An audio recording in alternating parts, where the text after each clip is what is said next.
do this here. Yeah. It's a good-looking group here. I saw last year's group, and you might be a little bit better looking than that group. Any members of the original group not here? Okay. Well, you're outnumbered, so fine. So yeah, my name is RonnieCho, and I work at the Office of Public Engagement, where I serve the president as his liaison to young Americans. And that's generally folks under the age of 35. I think it was once the age of 30 is when we had the ceiling, but I turned 30 in December, so I wanted to push it up, you know, kind of marshal more power in the White House. I think, you know, having you guys here, I want to first say very disappointedly that we weren't able to have you guys at the White House like we did last year. It was such a great event. It was fun. Met a lot of really amazing people. So I want to thank the Chamber for you know, picking us up here. You know, it's a kind of a crazy time and schedules get mixed up. But I'm glad some of you got to enjoy Bo the dog today at the East Wing. Anyone saw Bo? So a few of you, yeah. He's a pretty cool little dog.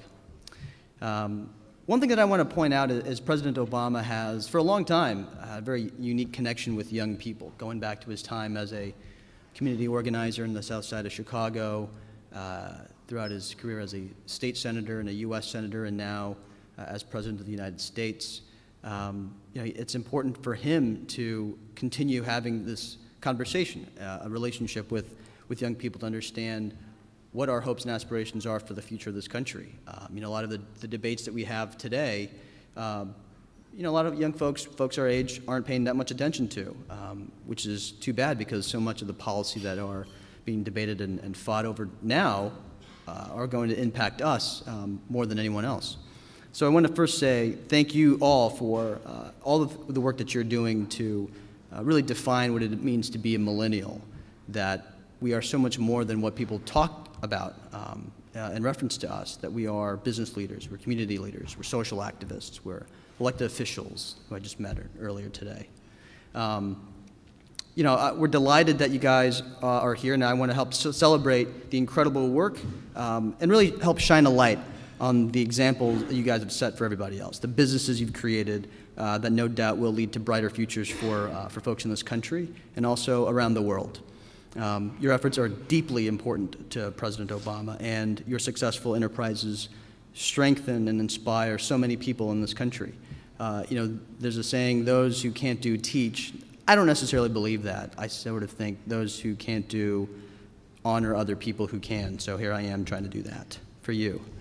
Entrepreneurship, it's truly a core American value. It's something that has been, it's created a tremendous competitive advantage virtually every other country on earth. Now that gap narrows every single day, but it is baked into our DNA. There's a great tradition of entrepreneurship in this country, a spirit that has launched platform innovations, that's launched companies that's changed the world. That stuff happens here in the United States in a way that has never happened in any other country. Again, the competition, the level, the playing field is getting pretty tricky out there, but it's important that we understand that this is so much of what it means to be an American. Is our free enterprise, the most powerful job-creating force the world has ever seen. And I wonder just the kind of innovations and the jobs that will be created in the room today, just by the folks we have, not only of this Impact 100 class, but the year before and those to come. You know, as we continue to pull ourselves out of the worst economic crisis since the Great Depression, I think it's important to recognize and remember it's not only important that we do recover, but the way we recover. Not only is it important that the businesses that you guys launch and run are the best in the country, but also best for the country. You know as well as I do that the challenges this country faces are not easy to solve.